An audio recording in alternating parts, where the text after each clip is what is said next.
어제날 하루 전입니다. 오늘 자정이면 공식 선거운동도 끝나죠.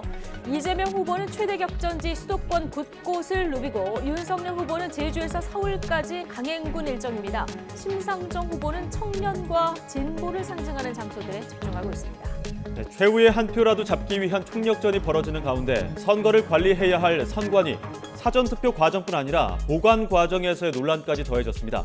법적으로 문제가 없는 건지 잠시 뒤 이 부분도 짚어보겠습니다. 네, 나는 왜 이재명 그리고 윤석열 후보를 지지하는가? 양강 후보 지지를 선언한 연예인 두 분 직접 연결도 준비했습니다. 더 뉴스 오늘의 주요 뉴스부터 정리해보겠습니다.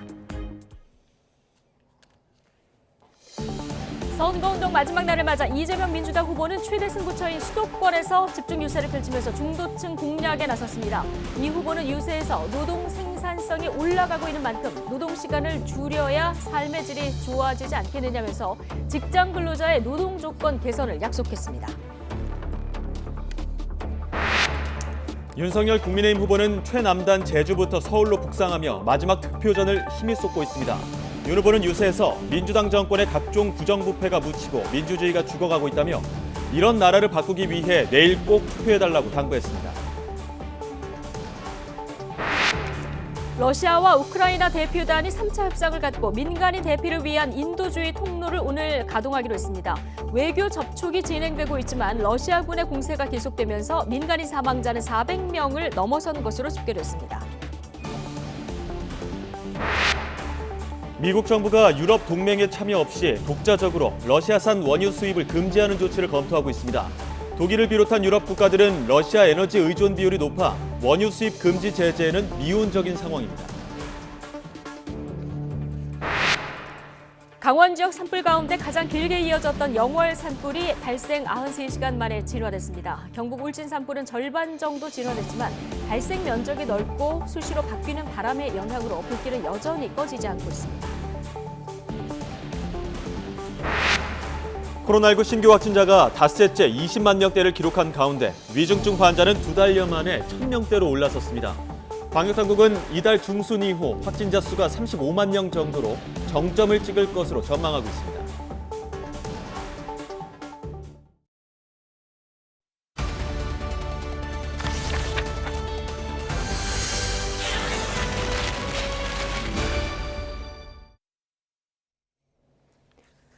네, 20대 대선 투표가 내일로 다가온 가운데 여야 대선 후보들은 사활을 건 마지막 총력 유세를 이어가고 있습니다. 더불어민주당 이재명 대선 후보는 수도권 집중 유세를, 국민의힘 윤석열 후보는 제주에서 서울까지 북상하는 전국 유세를, 그리고 정의당 심상정 후보는 서울 유세에 집중하고 있습니다. 네, 이런 가운데 노정희 중앙선거관리위원장은 코로나 확진자의 사전투표 부실 관리 파문에 공개 사과했습니다. 국회에 나가 있는 취재기자 연결합니다. 권민석 기자. 네, YTN 국회 스튜디오입니다. 네, 자 민주당 이재명 후보 오늘 수도권에 집중하고 있는 이런 전략이죠? 네, 이재명 후보는 오늘 여의도 민주당사에서 특별 기자회견으로 마지막 선거 유세 일정을 시작했습니다. 당선 즉시 민생 회복 긴급 조치를 단행하고 기득권을 내려놓고 거대 양당 중심의 정치 체계도 타파해 국민 통합을 반드시 이루겠다고 거듭 약속했습니다. 이재명 정부라는 표현은 국민 통합 정부보다 앞설 수 없다는 점을 다시 한번 말씀드립니다. 국민통합추진위원회를 중심으로 당선 즉시 국민통합정부 구성에 착수하겠습니다. 이 후보는 곧장 여의도 증권가 유세에 나서 칼퇴근하고 살아보자 주 4.5일제를 향해 가자고 직장인들 민심에 호소했습니다. 이 후보는 현재 경기 고양시를 거쳐 파주 야당동에서 유세를 이어가고 있는데요. 인천과 광명까지 수도권 곳곳을 훑으며 성남시장, 경기지사 시절 성과를 강조하고 지지를 당부할 예정입니다. 또 서울로 넘어와선 신도림역을 들른 뒤 오늘 저녁 7시에 촛불 혁명의 상징인 광화문 청계광장에서 대규모 유세를 펼칩니다. 이어 밤 10시 반엔 홍익대 앞을 찾아 2030 서울 청년 부동층을 공략하는 것으로 공식 유세를 마무리합니다. 네, 국민의힘 윤석열 후보 어떤 일정 소화하고 있습니까? 네, 윤석열 후보는 이준석 대표와 함께 제주에서 마지막 선거운동을 시작했습니다. 신공항 건설 등 제주를 책임있게 변화시키겠다고 강조하면서 민주당을 향해선 거센 비판을 쏟아냈습니다. 180석을 가지고 제대로 정부를 운영할 수 없게 방해를 하거나 심지어는 우리 당의 이탈자들을 모아 저를 탄핵을 칠 수도 있다고 떠들고 다닙니다. 저는 하라면 하라 이겁니다. 윤 후보는 조금 전 부산에서 안철수 대표와 함께 합동 유세를 시작했는데요. 대구, 대전, 서울까지 경부선 상행선을 따라 북상하면서 마지막 새몰이에 주력합니다. 대구에선 박정희 전 대통령의 리더십을 강조하며 보수 표심을 자극하고 대전에선 충청의 아들을 자임하며 대전을 4차 산업특별시로 만들겠다고 호소합니다. 서울로 올라와선 서울시청광장과 건국대 입구에 이어 밤 11시 마지막 유세를 강남역에서 끝마치며 투표 참여를 독려할 방침입니다. 네, 자, 소신 투표해달라 이렇게 강조하고 있는 정의당 심상정 후보는 오늘 어떤 일정입니까? 네, 심상정 후보는 아침 일찍 노원 구민 출근 인사로 서울 집중 유세에 돌입했습니다. 심 후보는 오늘 마지막까지 2030 서울 청년 표심 공략에 주력합니다. 고려대에 이어 이화여대, 연세대, 홍익대 등 대학가 앞을 샅샅이 훑으며 청년 문제 해결과 진보 정치의 소임을 강조합니다. 이 차별의 사회는 강한 사람이 바꾸는 게 아닙니다. 사회적 약자의 편에서 불평등으로 고통받는 사람의 편에 서 있는 대통령이 불평등도 해결할 수 있는 겁니다, 여러분. 맞죠?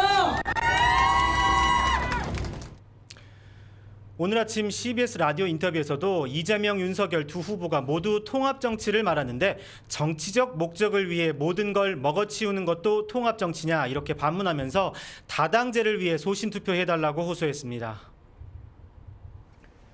네, 대선 본투표 하루 앞두고 노정희 중앙선관위원장 대국민 담화도 발표했죠.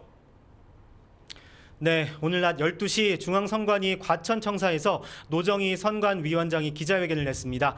미흡한 준비로 사전투표에서 혼란과 불편을 끼친 책임을 통감하고 사과드린다고 고개를 숙였습니다. 그러면서 내일 본투표는 선관위가 심기일전에서 모든 유권자가 불편함이 없도록 준비했고 투개표 끝까지 최선을 다하겠다고 밝혔습니다. 특히 확진자, 격리자를 위한 참정권 보장 대책도 다시 점검했다며 일반 유권자 투표가 끝난 뒤 투표가 이루어지는 점을 양해해달라고 부탁했습니다. 노 위원장은 투명하고 정확하게 투개표를 관리하겠다며 일각에서 제기되는 부정선거 의혹을 원천 차단하겠다고 덧붙였습니다. 지금까지 국회에서 YTN 권민석입니다. 네, 자, 각 후보별 마지막 유세 현장 모습 저희가 최대한 실시간으로 전해드리고 있는데요. 이재명 후보는 오늘 오전 서울 여의도 민주당사에서 있었던 특별 기자회견장 다녀갔고요. 자, 이번에는 윤석열 국민의힘 유세 현장으로 가보겠습니다. 네, 최남단 제주부터 서울로 오는 유세길, 지금은 보수 텃밭인 부산에서 유세전을 펼치고 있는데요. 조금 전 현장으로 가보겠습니다. 사랑하는 부산 시민 여러분, 이 온천천에서 이 많은 시민 여러분 이렇게 뵙게 되니까 정말 기쁩니다, 여러분. 그리고 힘이 납니다. 여러분 덕분에 제가 여의도의 정치 문법도 정치 셈법도 모르고 여러분의 격려와 응원으로 이 마라톤을 달려왔습니다. 이제 결승선을 앞둔 스타디움에 들어왔습니다, 여러분.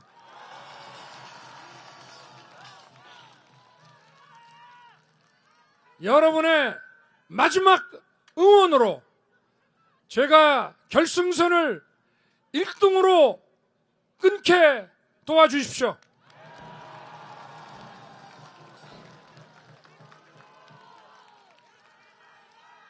여러분의 격려와 지지로 이 나라 바꾸고 부산 확실히 바꾸겠습니다.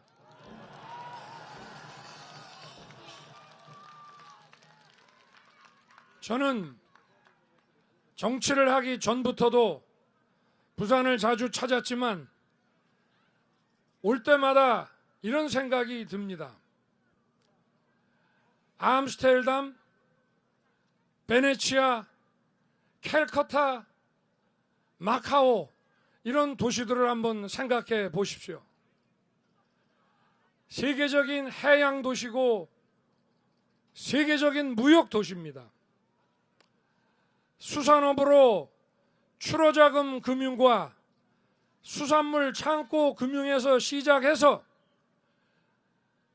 무역 금융을 통해 세계적인 해양 도시로 발전했습니다. 제가 KDB 산업은행을 부산으로 재배치하겠다는 것도 바로 부산을 세계적인 해양 도시, 세계적인 무역 도시로 발전시키기 위한 것입니다. 그리고 그 배후에 4차 산업혁명을 선도하는 과학기술을 끌고 가는 대학, 연구소, 그리고 수출산업 전진기지들, 이것이 확보돼야 부산이 세계적인 무역과 해양의 도시로 발전할 수 있습니다. 제가 늘 말씀드리지만 대한민국 전체의 지역 균형 발전과 성장을 위해서는 서울 단일축으로는 불가능합니다.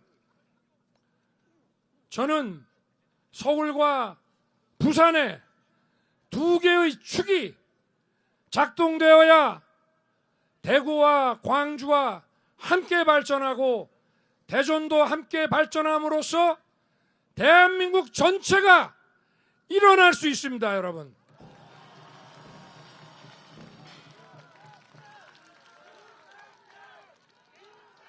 그래서 먼저 부산에 산업은행 배치를 필두로 해서 세계적인 투자은행들이 부산에 들어와서 부산의 산업발전과 무역자금 공급을 할 수 있게 제대로 된 세계적인 해양도시로 만들겠습니다. 부산을 금융도시로 키우겠습니다.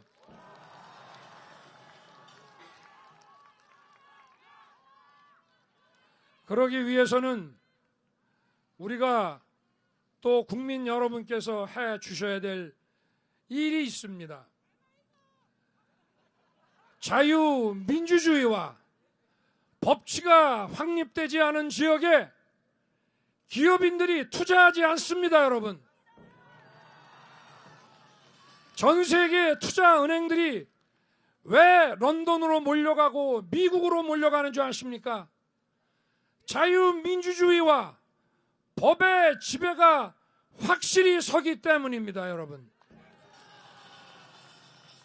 그래서 이 나라에 또 이 부산 경남 지역에 자유민주주의와 법치를 확고히 세우는 것이, 그리고 상식이 지배하는 나라가 되는 것이 바로 이 금융도시를 통해 세계적인 무역 해양의 도시로 발전할 수 있는 것입니다. 우리 시민 여러분, 민주주의가 뭡니까? 민주주의는 모든 공직자가 국민의 공복으로서 모심으로써 국민을 제대로 모시는 겁니다. 국민이 주인입니다. 오로지 사리사욕, 당리당략, 정권의 정치적 이익, 이걸 따지기 전에 오로지 국민의 이익만 생각하고 국민에게 정직하고 부정부패가 없어야 됩니다, 여러분. 그게 민주주의입니다. 정치인과 공직자들이 자기 개인의 또 정파의 정치적 이익에만 몰두하고 부패하고 공정하지 않다면 누가 여기에 돈을 들고 오며 어느 은행이 여기에 투자하고 어느 기업이 투자를 하겠습니까, 여러분? 이 자유민주주의와 법치 그리고 공직자들의 국민에 대한 충성 그리고 부정부패를 막는 것, 이것이 우리 경제 번영의 출발입니다, 여러분.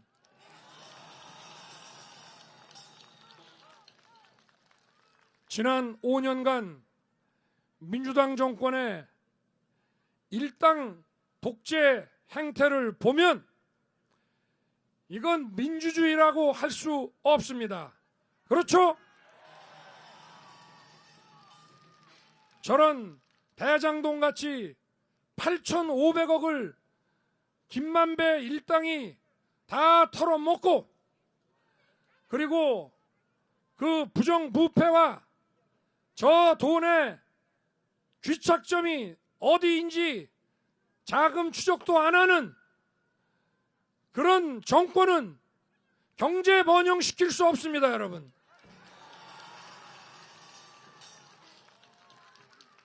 선거 열흘 앞두고 갑자기 정치 교체하겠다고 국민을 기만하는 이런 엉터리 머슴들이 있는 나라에서 절대 경제 번영 불가능합니다. 지금 민주당에서는 대선 후보가 경제 공약으로 1930년대 미국의 뉴딜 정책을 본따 와서 부자들에게 세금 왕창 뜯어다가 재정 투자하고 공공사업 벌여서 경기 부양을 시키겠다고 하고 있습니다. 나라 망하는 지름길입니다, 여러분. 그 당시에는 대공황으로 은행과 기업이 전부 망했습니다. 국민들도 끼니를 해결하지 못해 나라에서 배급 주는 죽을 줄 서서 받아먹던 시절이었습니다.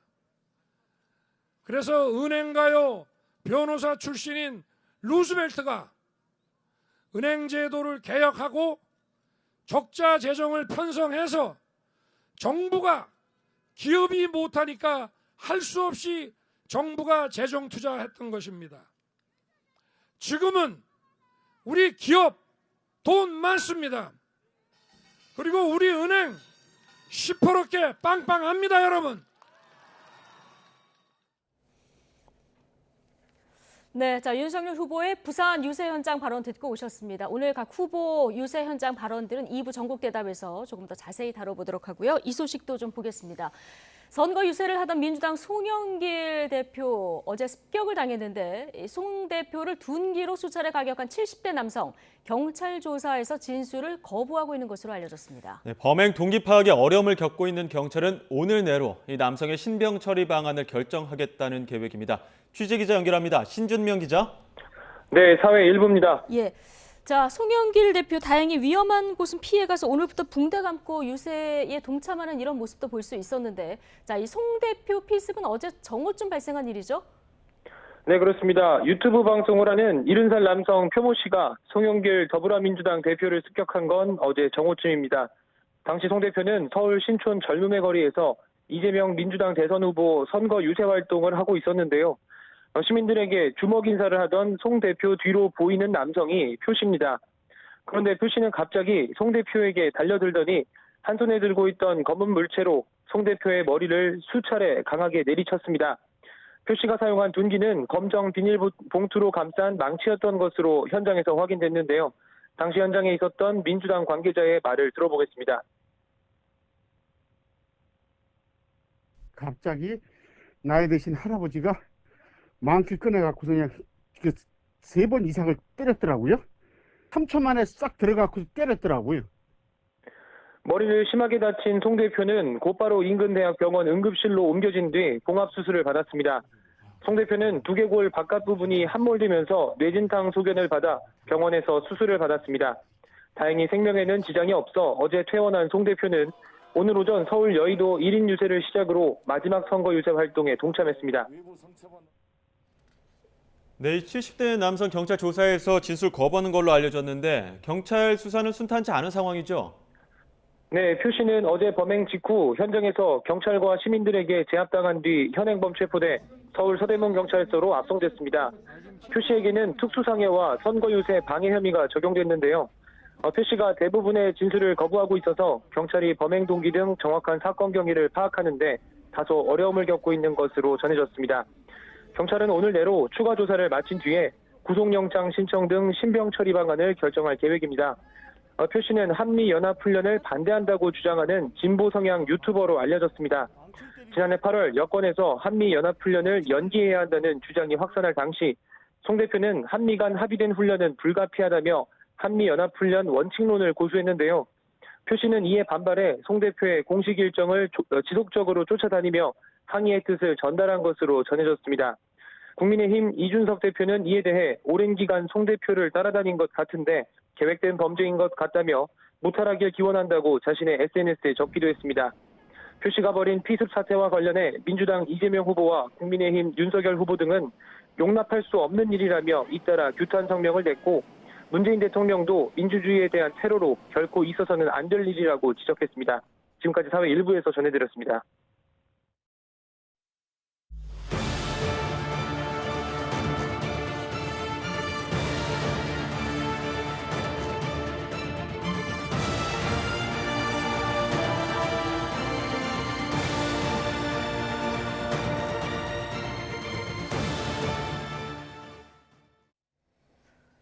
네, 경북 울진 산불 닷새째입니다. 진화율은 여전히 절반 수준에 멈춰 있습니다. 오후 들어서 바람의 방향이 바뀌면서 산불이 소광리 금강송 군락지까지 일부 번졌다 이런 소식도 들어왔는데요. 산림당국은 쓸 수 있는 장비를 모두 동원해서 불길을 잡기 위한 총력전을 벌이고 있습니다. 자세한 이야기 현장에 나가 있는 취재기자 통해서 들어보겠습니다. 자, 김철희 기자. 네, 경북 울진군 덕구리에 나와 있습니다. 예, 자 김철희 기자, 현장에서 파악하는 지금 상황은 어떻습니까? 네, 저는 울진군의 유명한 관광 명소 덕구온천 주변에 나와 있는데요. 관광객들이 자주 찾는 이곳 주변으로도 산불이 계속해서 번지고 있습니다. 야산에서도 흰 연기가 계속해서 뿜어져 나오고 있는데요. 모두들 불이 꺼졌다는 소식을 애타게 기다리고 있지만 소식이 좀처럼 들려오지 않고 있습니다. 아침에 금강송 군락지에 불똥이 튀었다는 말씀 전해드렸었는데요. 오전에 강풍을 타고 불길이 퍼져 군락지 경계를 넘어선 것으로 확인됐습니다. 산림당국은 오후에 초대형 헬기 2대를 이 지역에 투입해 추가 확산을 막을 계획입니다. 지금까지 17,000헥타르가 넘는 산림이 산불의 영향을 받은 것으로 조사됐는데 여전히 진화는 절반가량 이뤄진 겁니다. 산림청은 산불 발생 면적이 워낙 방대해 진화에 어려움이 있다고 전했습니다. 여기에 건조한 날씨와 수시로 바뀌는 바람까지 말썽인데요. 산림당국은 오늘은 더 공세적인 진화 작업으로 전환해 눈에 보이는 성과를 내겠다고 밝혔습니다. 우선 당국은 오늘 헬기 80여 대를 띄워 진화 작업을 이어갑니다. 오전 브리핑에서 산림청은 모든 자원을 동원해 불을 끄겠다고 밝히기도 했는데요. 산불 발생 범위가 워낙 넓은 만큼 항공과 지상으로 역할을 나눠 선택과 집중을 하는 방식으로 성과를 내겠다고 설명했습니다. 특히 오후부터는 바람 방향이 다시 동풍으로 바뀌면서 오늘도 주불 진화는 어려울 것으로 보입니다. 이번 산불로 이재민도 수천 명이 발생했는데 현재 393명이 여전히 대피소에 남아 있습니다. 지금까지 경북 울진군 덕구리에서 YTN 김철입니다.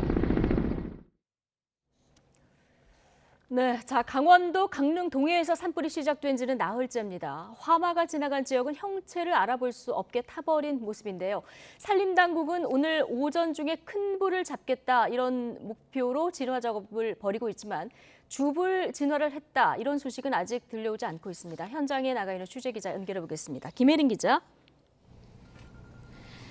네, 동해시 묵호진동에 나와 있습니다. 예, 자, 김 기자 뒤로 보이는 건물이 화재 피해를 입은 것으로 보이는데 지금 현장 상황 어떻습니까? 네, 이곳 묵호진동은 저 멀리 바다가 보여 동해시에서도 관광지로 손꼽히던 곳이었습니다. 제 뒤로 보이는 건물은 펜션이었던 곳인데요. 이곳에서 10km 떨어진 강릉에서 발생한 산불이 이곳 펜션까지 덮쳤습니다. 건물은 완전히 잿더미가 돼버렸고 철제의 뼈대만이 남아 이곳이 완전한 건물이었다라는 것을 짐작케 합니다. 나흘째 이어진 강릉 동해 산불은 현재 진화율 90%로 어제 낮보다 높아졌습니다. 산림당국은 오늘 강릉 동해 지역에 헬기와 진화 인력 1,500여 명을 투입해 진화 작업을 벌이고 있는데요. 비천동에 진화됐던 잔불이 다시 발화하면서 이곳 진화에 총력을 기울이는 상황입니다.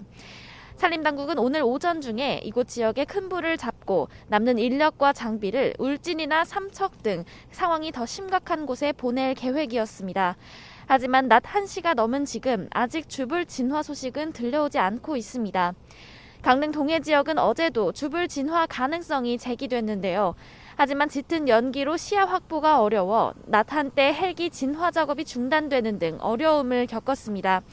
오늘도 습도가 20에서 30% 정도로 건조경보가 발효돼 상황이 쉽지만은 않은 것으로 보입니다. 지금까지 강원도 동해시 묵호진동에서 YTN 김혜린입니다. 오미크론 변이 확산 속에 코로나19 신규 확진자가 닷새째 20만 명 넘게 이어지고 있습니다.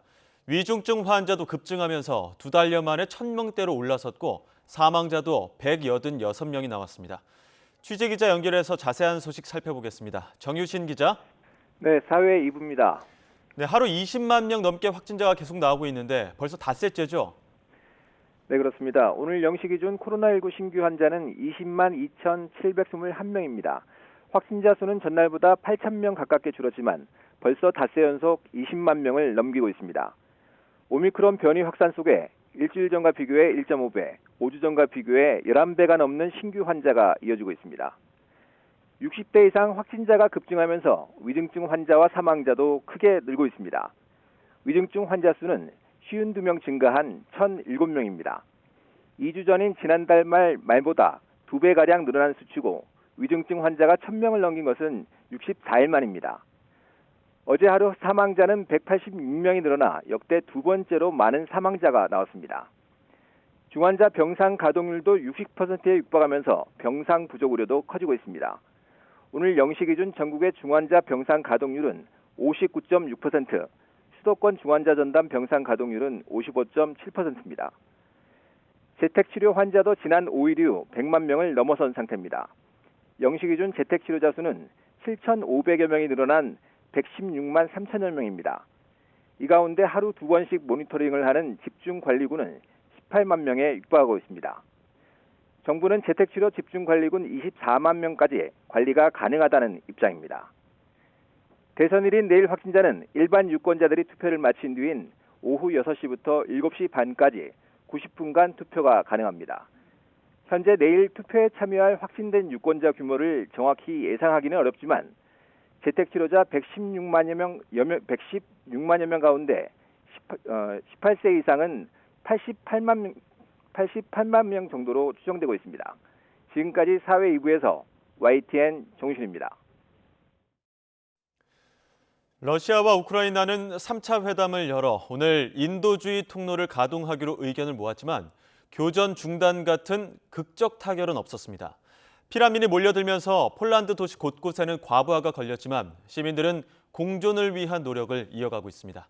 폴란드 국경 도시에 나가 있는 특파원 연결합니다. 양동훈 특파원.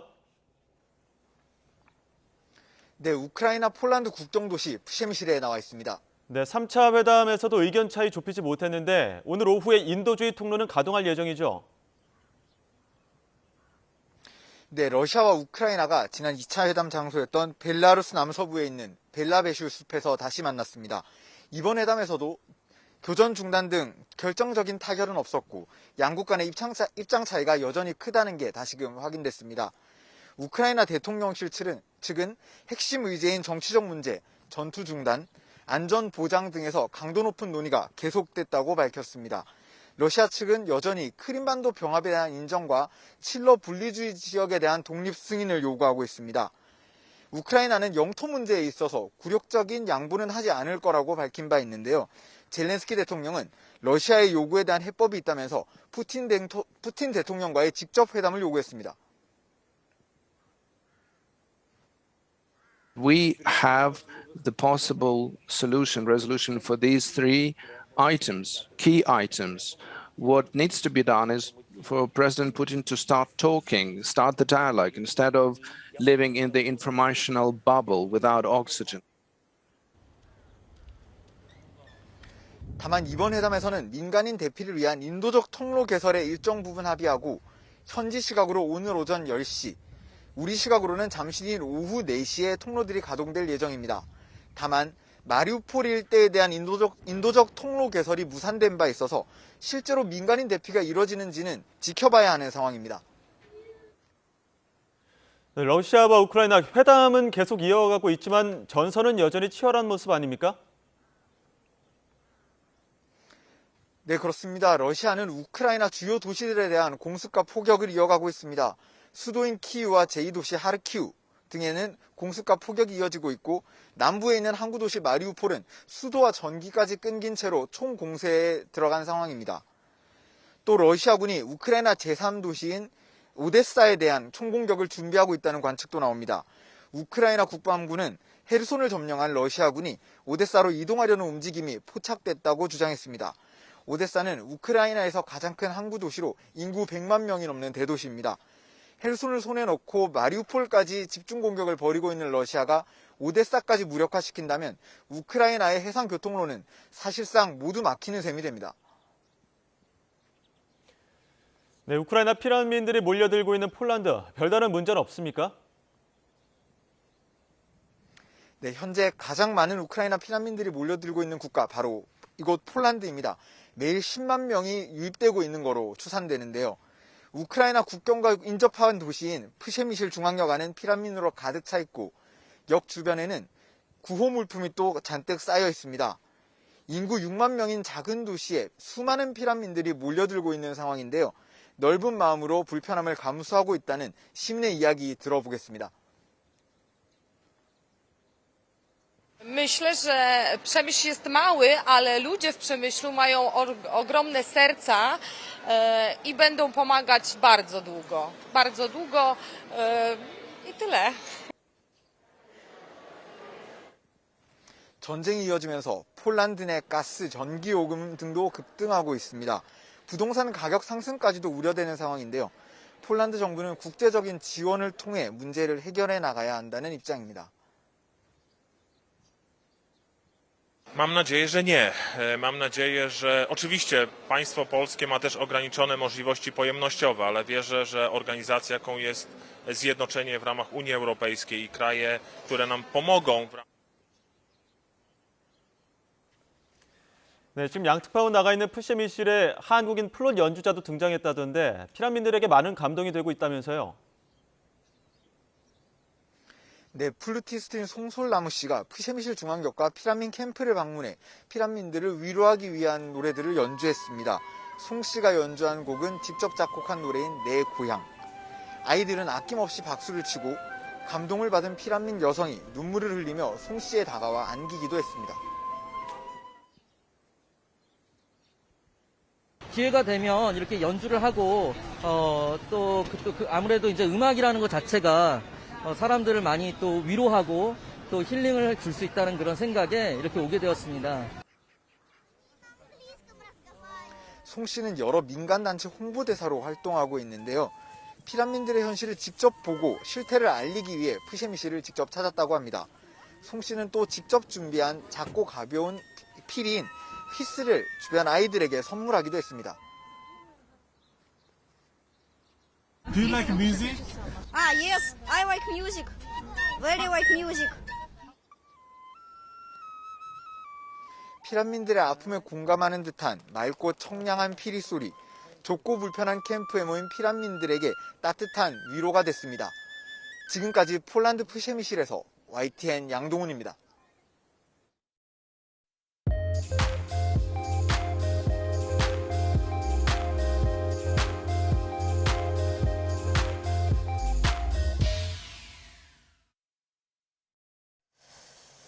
네, 역대 최고의 비호감 대선이라는 비판 속에서도 사전투표율 역대 최고치를 기록했죠.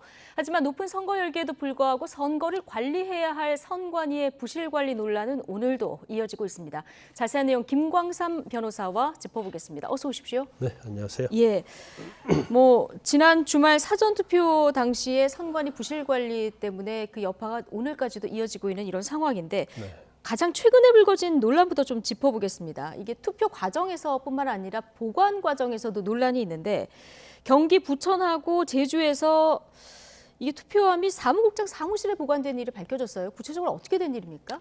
제주도 같은 경우에요. 예. 사무국장실에 우편 투표, 네. 관외 투표가 우편으로 오죠.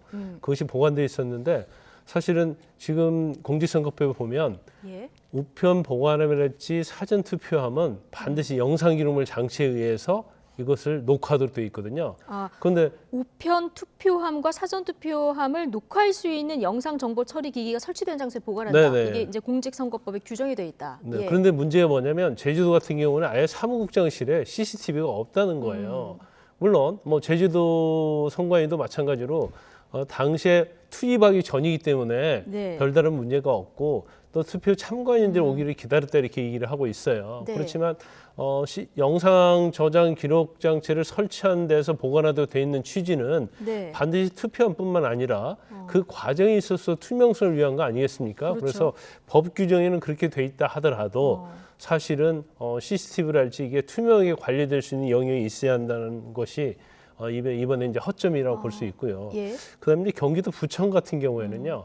이 역시 마찬가지로 사무국장실 보관한 거예요. 네. 그런데 CCTV에다 종이를 CCTV 촬영하는 카메라에 종이를 덮어놨어요. 예. 그래서 사실 그 안에 투표에 만약에 있었고 또 다른 사람이 다른 마음을 먹으면 얼마든지 이걸 바꿔치기 한다랄지 예. 조작할 수 있는 여지가 있겠죠. 그래서 이 부분에 지금 문제가 되고 있고 또 약간 석연치 않는 변명을 하고 있어요. 그러니까 그 자리에서만 회의를 했는데 CCTV로 촬영하는 걸 원하지 않아서 종이를 가려놨다 이렇게 예. 얘기를 하고 있는데 당연히 회의가 됐건 공무상 일을 하면 CCTV를 설치한 이유는 투명성을 위해서 설치한 거잖아요. 예. 근데 그럼에도 불구하고 본인들의 어떤 편을 위해서 CCTV를 가려놨다고 하기 때문에 그 당시에 예. 사실은 거기에 투표 이미 전달된 투표 용지에 있었기 때문에 네. 이 부분에 대해서 상당히 이제 의혹이 예. 있고 의구심이 있는데 지금 화면에 보시는 것처럼 저렇게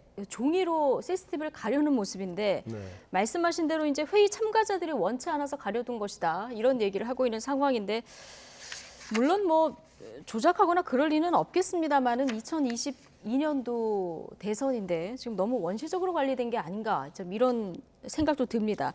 근데 아까 변호사님 말씀하셨듯이 일단 공직선거법에는 영상 정보 처리 기기가 설치된 장소에 보관하도록 돼 있다 이렇게 돼 있다는 거 아니겠습니까? 네. 근데 없는 경우에 어떻게 할지 이런 게 지금 아직 규정이 정확히 없다 보니까 앞으로 이런 어떤 세부적인 법률이 좀 정비돼야 될 필요가 있다고 보십니까? 근데 이전에는요. 예. 사실은 우편 투표함이 됐건 사진 네. 투표함이 됐건 CCTV가 있는 곳에 보관해야 된다 그런 규정이 없었어요. 근데 하도 부정선거 관련해서 문제가 예. 많이 되기 때문에 이 조항을 사실은 법을 개정을 통해서 넣은 거거든요.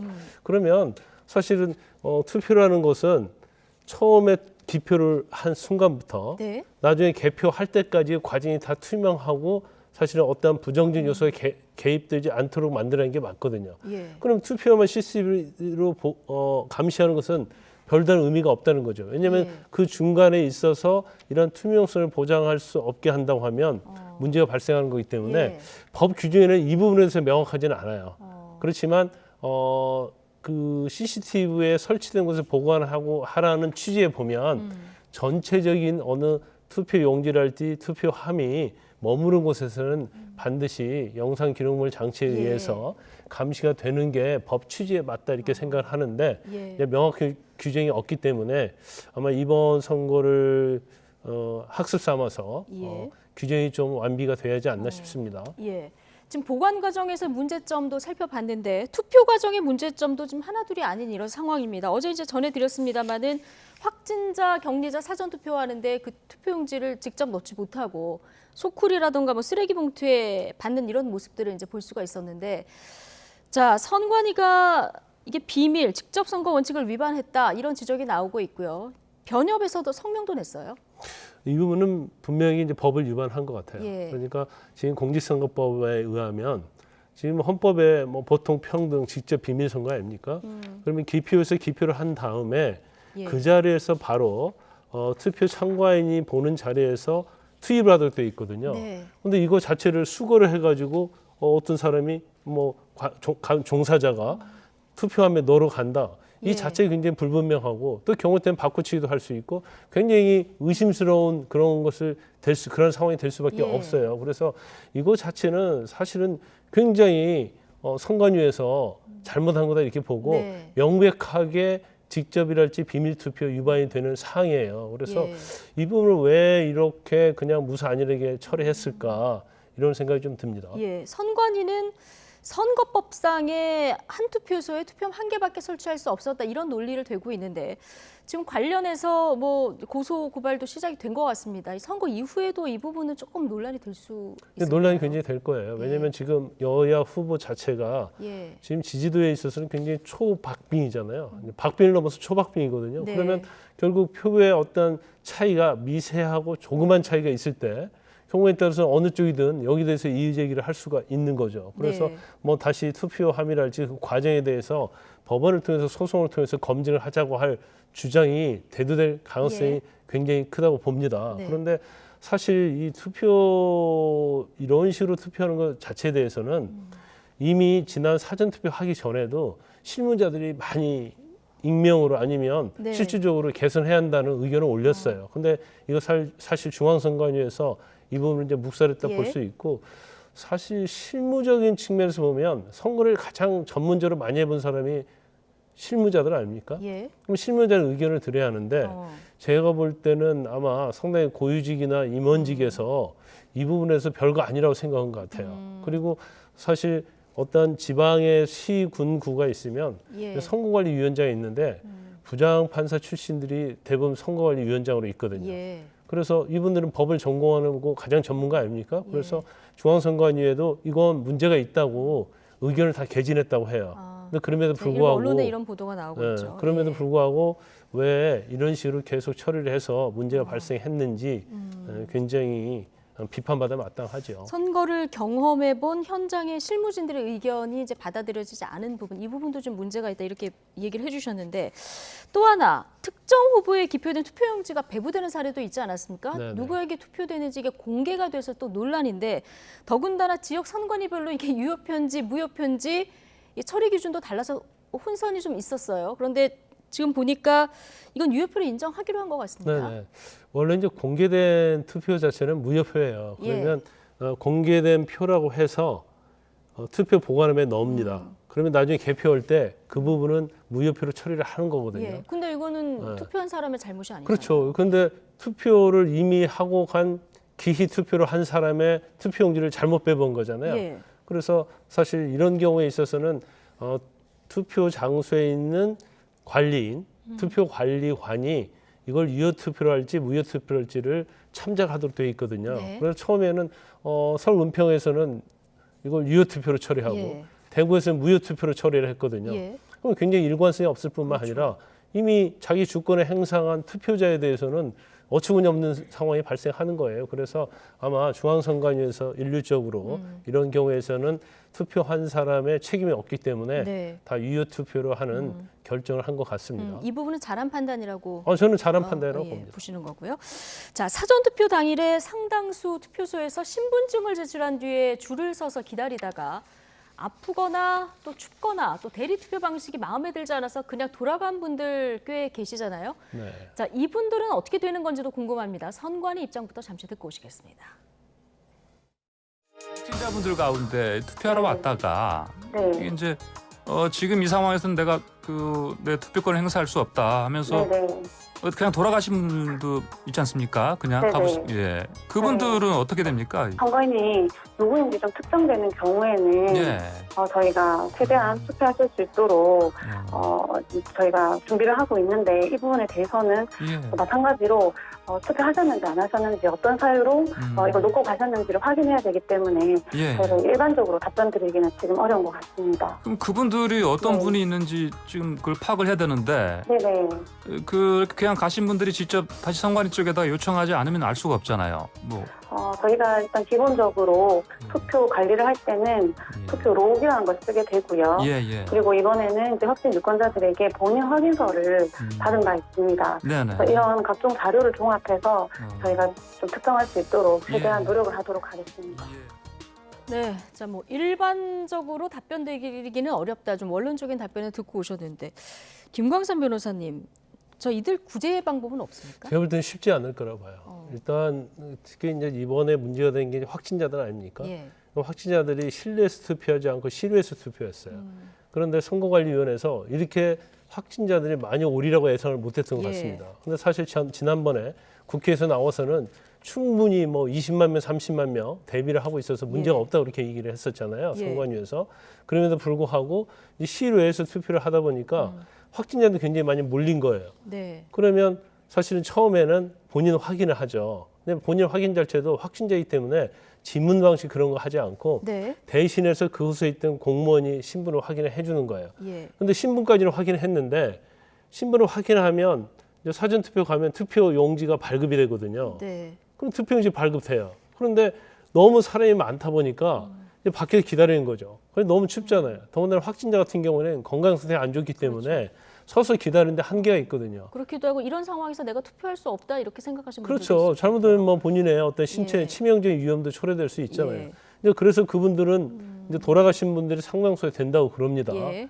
그런데 지금 투표용지까지 발급이 됐는데 이분들이 투표를 했는지 안 했는지에 대해서 사실은 확인할 방법이 없죠. 예. 더군다나 우리나라는 비밀 투표이기 때문에 투표 용지에다 자기 이름이 적혀 있는 건 아니잖아요. 예. 그래서 더군다나 이제 그 투표 관련해서는 통합 명부 시스템이 있거든요. 네. 근데 거기에는 투표에 참여한 걸로 되어 있기 때문에 이 전산 처리 문제랄지 실제로 투표했는지 안 했는지를 확인할 수가 없어요. 예. 그러다 보면 만약에 인정한다 하더라도 문제가 되고 인정하지 않는다 하더라도 문제가 되는. 이건 어떻게 해도 논란이 될 수 있는 그래서 상황이라서 제가 볼 때는 구제는 쉽지 않다 이렇게 봅니다. 안타깝게도 현실적으로 좀 구제책을 마련하기는 좀 어려울 것 같다라고 말씀해 주셨는데 뭐 선관위 논의 결과를 조금 더 지켜보도록 하고요. 자, 뭐 사전투표 논란 관련해서 그동안 노정희 선관위원장 침묵을 이어가다가 오늘 아침에 입장을 밝혔는데요. 듣고 오시겠습니다. 지난 3월 5일 실시된 확진자 및 격리자 선거인의 사전투표 관리와 관련하여 미흡한 준비로 혼란과 불편을 끼친 점에 대해 위원장으로서 책임을 통감하며 국민 여러분께 진심으로 사과의 말씀을 드립니다.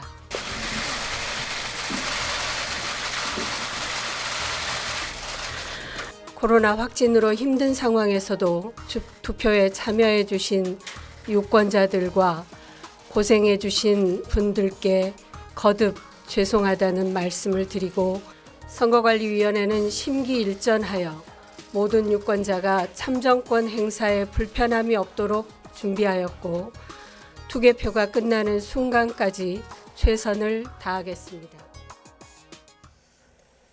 네, 사전 투표 날에 이렇게 혼선이 현장에서 있었는데 출근을 안 해서 또 논란이 있었는데 오늘 지금 이제 사과 입장을 표명하는 내용을 듣고 왔습니다. 사과의 평가는 좀 뒤로 하고 자 이제 본 투표 날 내일 이제 차질이 또 있으면 안 되지 않겠습니까? 선관위에서 이제 부랴부랴 대책을 내놓긴 했는데 일단 그 직접 투표 원칙이 위배된다 앞서 그런 지적이 있었기 때문에 확진자하고 격리자 투표함에 투표지를 직접 넣는 것으로 이제 정해진 거죠. 네, 일단 뭐 기표소에 투표함이 하나가 예. 있어야 돼요 법상. 네. 그리고 내일 제가 볼 때는 굉장히 혼란이 올 수도 있다는 생각이 들어요. 왜냐하면 내일은 그 투표가 일반 투표자 끝난 다음에 이제 확진자들이 투표를 하지 않습니까? 네. 그러면 사실 5시 50분부터 시작을 한다고 그래요. 예. 일반적으로. 6시까지가 일반 그렇죠. 투표. 그러니까 외출이 예. 5시 50분부터 시작을 해서 네. 그러면 6시부터? 거의 투표를 할 수 있는 시간이 90분밖에 되지 않아요. 6시부터 7시 반까지 네. 90분. 그런데 예. 지금 실질적으로 뭐 정확한 통계는 없습니다만은 확진자 한 100만 명 된다고 그러거든요. 예. 그럼 과연 90분 안에 이걸 다 소화해낼 수 있지 이런 문제가 있고요. 예. 그다음에 두 번째는 그러면 6시 이전에 일반 투표자들이 관내에 거주하는 투표자들 투표를 해야 하거든요. 예. 근데 만약 6시에 끝나지 않았을 경우에 어떻게 되냐 이거예요. 그렇죠. 사람이 이 밀려서. 만약에 줄이 길어서 좀 지연될 수 있죠. 그렇죠. 지연되면 지금 사실 동선이랄지 이런 것을 분리하거든요. 아, 예. 그러면 확진자들을 어느 곳에서 대기를 시킬 것인가. 이 문제도 굉장히 문제가 좀 있어요. 그래서 같은 논란이 또 네. 조금 일부 발생할 수 있겠군요. 물론 이제 선거에서는 그런 예. 얘기를 하죠. 사전 투표 장소는 한 3,500개소 되고 그다음에 본 투표 장소는 14,000개소가 넘기 예. 때문에 별 문제가 없다 이렇게 얘기를 하고 예. 있고 그다음에 또 인원을 보충하겠다고 그러거든요. 근데 14,000개소 투표 장소에 한 명씩만 인원 보충해도 14,000명이 돼야 하거든요. 예. 그럼 어떻게 14,000명을 바로 충원할 수 있을지 이런 문제가 있어서 내일 뭐 되도록이면 정말 아무런 혼란 없이 이제 투표가 네. 이루어지기를 바라고 있지만 예. 좀 현재 어떤 선관위의 조치 자체가 과연 충분할 수 있을까 이제 거기에 대해서는 상당히 걱정스러운 측면이 있죠. 예. 변호사님 말씀하신 지금 이 부분 6시까지 도착한 사람들도 지금 일반인들 투표를 그 이후에 할 수 있는 거고 네. 지금 확진자들은 5시 50분부터 이제 외출이 허용돼서 6시부터 투표가 가능한데 요 사이에 혹시 만약에 겹칠 경우에 어떻게 할지 선관위에서 요 대책도 조금 세부적으로 마련하는 게 좋을 것 같다는 생각이 들었습니다. 내일 혼란이 재발되지 않아야 될 텐데요. 자, 김광삼 변호사와 지금까지 함께했습니다. 고맙습니다. 네, 자 20대 대통령 선거를 하루 앞두고 여야 대선 후보들은 지지층 결집을 위한 막바지 총력전을 벌이고 있습니다. 사실상 민주당 이재명 후보와 국민의힘 윤석열 후보의 양강 구도로 치러지게 됐는데요. 출마 선언부터 대선까지 유권자들의 시선을 끈 결정적인 장면들 모아봤습니다. 최도희 기자가 전해드립니다. 지난해 여름 민주당 이재명 후보와 국민의힘 윤석열 후보가 앞서거니 뒤서거니 잇따라 출마 선언을 하며 본격적인 대선 전국의 막이 올랐습니다. 저 이재명이야말로 위기의 대한민국을 희망민국으로 바꿀 수 있습니다. 저 윤석열 반드시 정권 교체를 이루겠다는 결실함으로 나섰습니다. 경선 경쟁자들의 집요한 공세 속에 이재명, 윤석열 후보는 원팀 구성이라는 숙제를 안고 대선 본선에 진출합니다. 동시에 대장동 개발 의혹과 고발 사주 의혹 등 양강 후보를 둘러싼 난타전도 시작됐습니다. 알고도 방치했다든지 한다면 본인이 청산돼야 될 적폐 세력 자체다. 확인된 배임 범죄입니다. 거기에 공동 주범이 이재명 성남시장. 지난 가을 제3지대 후보들도 본선 진출이 확정되거나 출마 선언을 하면서 대선 전국은 이제 본궤도에 오릅니다. 저는 오늘 대한민국 제20대 대통령 선거 출마를 선언합니다.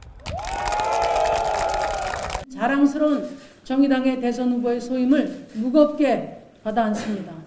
하지만 여야 모두 대규모로 꾸린 선대위가 삐걱댄다는 안팎의 비판이 쏟아졌고 쇄신이란 기치를 내걸고 선대위 중요 인사와 당직자가 일괄 사퇴하며 이재명 후보는 이재명의 민주당을 선포합니다. 국민 여러분들의 이제 새로움과 변화, 혁신, 개혁에 대한 열망을 담아서 이제 이재명의 민주당, 새로운 민주당을 시작하겠습니다. 국민의힘은 더 큰 경랑을 겪었습니다.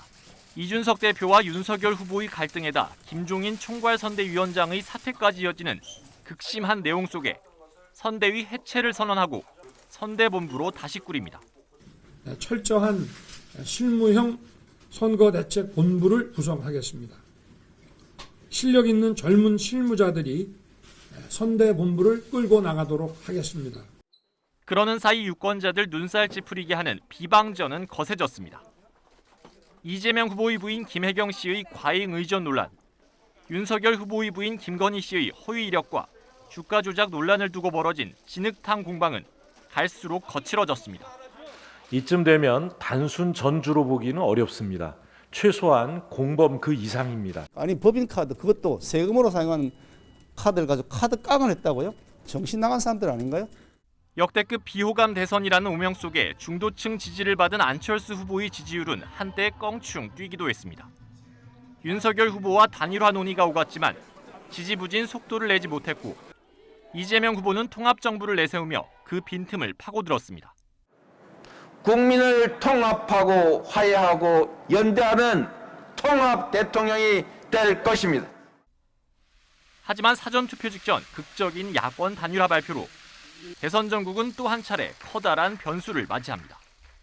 저 안철수는 윤석열 후보를 지지하기로 했습니다. 안철수 후보의 뜻을 받아 반드시 승리하여 함께 성공적인 국민 통합 정부를 반드시 만들고 한치 앞을 내다보기 어려웠던 숨가빴던 대선 전국을 헤쳐온 여야 후보들은 이제 유권자들의 선택만 앞두고 있습니다. YTN 최두입니다. 네, 20대 대선이 이제 하루 남았습니다. 앞서 이재명, 윤석열 두 대선 후보를 향한 연예인들의 공개 지지 선언도 이어졌는데요. 양측 캠프 지지를 선언하신 연예인분들을 차례로 연결해 보겠습니다. 먼저 드라마 야인시대 구마적으로 연연을 펼친 이원종 배우부터 연결하겠습니다. 배우님 나와 계시죠? 예, 안녕하세요. 이원종입니다. 네, 안녕하십니까. 이재명 후보 지지 선언하셨는데 일단 지지 선언의 배경부터 짚어볼까요? 글쎄요, 저는 개인적으로 그냥 상식적으로 봤을 때 이렇게 뭐 넉넉하게는 아니지만은 그래도 충분히 이렇게 좋은 쪽으로 판세가 이어질 거라고 생각됐거든요. 예. 그런데 한 달 전까지도 계속해서 지고 있고 뭐 이렇게 제가 생각하는 거하고는 너무 다르게 판세가 흘러갔고 그러다가 이제 한 달 전쯤인가요? 성남에 있는 어떤 상대원 시장에서 이렇게 연설을 하는 것을 봤어요, 후보님이. 예. 그걸 보면서 같이 눈물도 흘리고 굉장히 힘들어하고 외로워하는구나라는 것을 이제 그냥 본능적으로 느끼고 좀 힘을 좀 보태야 되겠다 이런 생각을 했습니다. 그래서 지지를 하게 됐고 그게 배경이죠. 네. 예. 네. 이재명 후보의 외로워하는 모습을 보고 함께 하게 됐다 이렇게 말씀해 주셨는데 지난 유세 현장 나가실 때 지금 이 화면인 것 같은데요. 아내분이 말리셨다고 들었습니다. 그런데 이번만큼은 못 참겠다 이렇게 또 현장에서 목소리를 높이셨어요. 참을 수 없었던 이유는 뭘까요? 글쎄요. 그냥 저는 뭐 그냥 상식이 통하는 사회를 원하고 그런데 이제 뭐 국민들을 계속해서 양분시키고 갈라치기 하고 굴종시키려고 하고 협박하고 그런 온갖 그런 기술을 쓰는 어떤 정치 세력이나 그에 야합하는 몇몇 언론들을 보면서 이런 것들을 보면서 계속해서 속아 넘어가고 같이 또 그쪽에 이렇게 동참하고 이것이 언제까지 계속돼야 되나. 이런 분들하고 어차피 우리 아버지고 어머니고 형제들이고 그런데 어차피 같이 살아내야 되거든요. 그러면은 이런 것을 이렇게 극복할 수 있는 방법은 가장 좋은 게 실용적인 어떤 정책들로 통합하는 길밖에 없다는 생각이 들었어요. 그래서 이번만큼은 안 되겠다. 좀 어떻게든 나서서 조금 힘을 보태야 되겠다. 미안하다. 아직까지 용서는 못 받고 있습니다. 자, 혹시 이 후보를 시장 시절 때부터 꽤 오랫동안 지켜봤다 이렇게 말씀해 주시기도 했는데 지켜본 결과 가장 큰 장점은 뭐라고 보십니까? 글쎄 이게 장점이 될 수도 있고 정치인한테는 뭐 단점이 될 수도 있고 그런데 대단히 솔직하세요.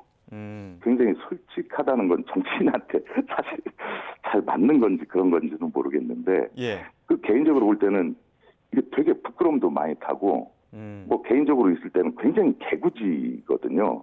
그런 면들은 솔직히 좀 권위적이거나 뭐 좋게 얘기하면 위험도 있어야 되고 뭐 감언이설이나 뭐 이런 것들에서 좀 능하고 얼굴도 좀 두꺼워야 되고 이래야 될 것 같은데 예. 전혀 정치인의 그것과는 다른 느낌을 많이 받았어요. 예. 자, 그렇다면 네네. 네. 그래서 그럼 마지막으로 저희 시간이 좀 없기 때문에 한 가지만 더 여쭙겠습니다. 지금 이재명 후보에 대한 상대 진영의 공세를 보면 이 후보가 대통령이 되면 세금 많이 거둘 것이다 이런 공세들이 있거든요. 이런 부분에 대해서 유권자들에게 혹시 설명해 주실 부분이 있을까요? 우리나라는 점점 갈수록 부자가 될 거고요. 돈 많은 사람들이 많이 생길 겁니다. 당연한 얘기지만은 돈 많이 벌면은 많이 내고 적게 벌면 적게 내고 가장 그런 상식적인 얘기고 대신 돈 버는 사람들이 돈을 많이 가지고 있는 사람이 좀 대접받고 뿌듯해하고 자랑스러워하고 얼마 전 토론에서 안철수 당시 후보가 그 그림을 가지고 와가지고 이렇게 설명을 해보라고 한 적이 있는데 그때 정확한 설명이 나온 것 같아요. 펜스가 높으면은 펜스를 낮추면 되거든요. 그러면은 우리 전체 국민의 행복 지수가 높아진다라고 생각이 됩니다. 그러니까 남의 것을 뺏어서 저쪽 사람들한테 주는 것이 아니고 서로 좀 나눗셈의 정치를 해보자라는 의미로 저는 받아들이고 있습니다. 오해 안 하셨으면 좋겠습니다. 펜스를 낮추면 전반적으로 모두가 행복해질 수 있다. 오해 안 하셨으면 좋겠다. 이런 말씀까지 남겨주셨습니다. 자, 오늘 좋은 말씀 감사합니다. 예, 고맙습니다. 자, 지금까지 배우 이원종 씨였고요. 다음으로 국민의힘 윤석열 후보를 지지하시는 분 연결해 보겠습니다. 요즘 유세 현장에서 많은 활약을 하시던데요. 호랑나비의 가수 김은국 씨 나와 계십니다. 나와 계시죠? 안녕하세요. 김은국입니다. 네, 안녕하십니까? 윤석열 후보 공개 지지하셨는데 지지하시는 이유에 대해서 한 말씀 해주시죠. 누차 말씀을 드렸는데 또 드리달라니까 그러네요. 윤석열 후보 만난 적도 없고 제가 가깝고 친한 것도 아니고 저는 이게 나라 걱정을 많이 하죠. 저도 국민의 한 사람으로서 5년 동안 쭉 지켜봤는데 정말 힘들고 살맛이 안 날 정도로 그래서 지금 제가 이번 윤석열 후보를 지지하고 유세장 다니면서 국민들한테 자꾸 호소하는 게요. 아니 이분은 진짜 나라를 다시 살리고 우리 국민한테 희망을 주고 그동안에 힘든 거 다 고생한 거 그냥 한 방에 다 날려줄 뿐이다. 그 윤석열 후보 여러분 믿고 찍어주세요. 그렇게 하고 있습니다. 그 앞서 인터뷰를 봤는데 윤석열 후보의 어퍼컷 세레머니에 매료됐다 이런 말씀도 하시더라고요. 지금까지 지켜본 결과 윤 후보의 강점은 뭐라고 보십니까? 전 축구를 좋아해서 어퍼컷 옛날에 히든크 감독도 받고 오늘 보니까 또 손흥민 선수가 골 넣어서 이게 이제 어퍼컷 했을 텐데 그 정도로 이게 쭉 다니다 보니까 우리 국민들이 참 자발적으로 엄청난 나오세요. 그분들 마음이 저랑 똑같거든요. 그러니까 왜 이윤석열이라는 사람 얼굴 한번 보고 그 사람 말을 듣고 그 사람을 따르고 저 믿고 맡겨도 되겠다. 그러니까 그런 자신감이 나오면서 어퍼컷을 하는 거거든요. 그 얼마나 신바람 나고 얼마나 기분이 좋아요. 난 너무 좋아요. 믿음직스러운 자신감 또 강점으로 짚어주셨는데 지원 유세 참여하시려고 진행하시던 라디오 프로그램도 하차했다고 들었거든요. 그렇게까지 선택하게 된 계기가 있습니까? 옛날 20년 전에 정몽준 회장님 때문에 해봤잖아요. 뭐든지 주려면 이렇게 다 드려야죠. 그러니까 선관위에 잘못되면 안 되잖아요. 그러니까 깨끗하게 모든 걸 방송도 다 나중에 뒤로 하고 하려면 제대로 자기가 좋아하는 분을 지지하려면 그냥 다 줘야 되는 거 아닙니까? 그래서 그렇게 했습니다. 다 줘야 된다. 끝으로 저희 앞서 이원종 배우님께도 비슷한 질문 드렸었는데 상대 진영에서 이 윤석열 후보에 대해서 국정 운영에 필요한 어떤 요건, 경험이 부족하다 이런 지적들이 나오고 있거든요. 혹시 이런 부분에 대해서 유권자분들께 설명해 주실 부분이 있을까요? 근데 그 사람이랑 좀 비교하지 마시고 그냥 제가 중요하면 저 단독으로 했으면 좋겠습니다. 인터뷰를 자꾸 구색을 맞추지 마시고 우리 가수 방송인 연예인답게 방송인답게 자기 소신 자기 생각을 해야지 오버하서는 안 됩니다. 지금 얼마나 어려운 시기입니까? 나라가 지금 위기입니다. 예. 이런 사이 그 해병대가 발벗고 백마에 나서는데 이거는요 더 이상 설명이 필요 없습니다. 우리 국민들 정말 이번에 그 속지 마시고 똑바로 내일 압도적으로 우리 윤석열 후보를 지지해 주셔서 압승을 해서 아이 큰 나라 대한민국 잘 살게 만들도록 우리가 힘을 줘야죠. 예, 구색 맞추지 않고 그 김은국 가수님께 드릴 수 있는 질문 한 가지만 더 드리겠습니다. 네, 그러세요. 예, 마지막으로 유행어 쓰시잖아요. 지지 선언 한마디 유행어로 해주신다면요? 네, 내일 드디어 본투표하는 날입니다. 기호 2번 윤석열 후보 들이대 어랑나비 예 정화대로 들어가. 네, 알겠습니다. 여기까지 듣도록 하겠습니다. 자, 지금까지 공직선거운동 마지막 날 더불어민주당과 국민의힘을 공개 지지한 배우 이원종 씨 그리고 가수 김은국 씨와 인터뷰했습니다. 오늘 좋은 말씀 감사합니다. 네, 수고하세요.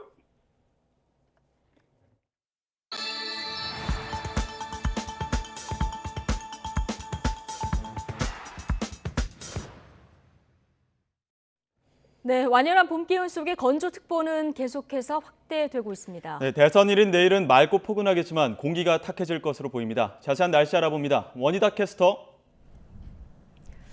네, 요즘 일교차 원희다입니다. 네네, 요즘 일교차 때문에 건강 관리도 좀 신경 쓰셔야 할 이런 시점인데 낮 기온 지금 많이 올라 있죠? 네, 그렇습니다. 날이 갈수록 기온이 오름세를 보이며 완연한 봄 기운이 느껴집니다. 현재 서울 기온 영상 10.8도까지 올랐는데요. 다만 맑고 포근한 날씨 속에 건조특보는 계속해서 확대하고 있어 주의가 필요합니다. 닷새째 산불 진화 작업이 이루어지고 있는 만큼 불씨 관리 철저히 해주시고요. 큰 일교차의 건강 관리도 잘 해주셔야겠습니다. 대선일인 내일도 전국이 대체로 맑겠습니다. 다만 대기 정체로 인해 중서부와 일부 남부 지역은 공기가 탁하겠습니다. 현재 동해안과 영남 곳곳에는 건조경보가, 그 밖에 내륙에는 건조주의보가 발효 중입니다. 오늘 오전 전북 남원과 장수에도 새롭게 건조특보가 내려졌는데요. 여기에 울진과 삼척에는 산불경보 중 가장 높은 단계인 심각단계가 발령 중이니까요. 추가 화재가 발생하지 않도록 불조심 잊지 마시기 바랍니다. 내일 아침 서울 3도, 청주 1도, 광주 3도에서 출발하며 큰 추위는 없겠습니다. 내일 낮 기온은 오늘보다 1도에서 4도가량 높겠습니다. 서울 15도, 대전 18도, 광주 20도까지 크게 오르겠습니다. 다가오는 일요일에는 대기의 건조함을 달래줄 단비가 내리겠고요. 당분간 일교차 큰 전형적인 봄 날씨가 이어질 전망입니다. 오늘까지 동해안을 중심으로는 너울성 파도가 높게 일겠습니다. 해안가 안전사고에도 각별히 유의하시기 바랍니다. 지금까지 YTN 원희다입니다.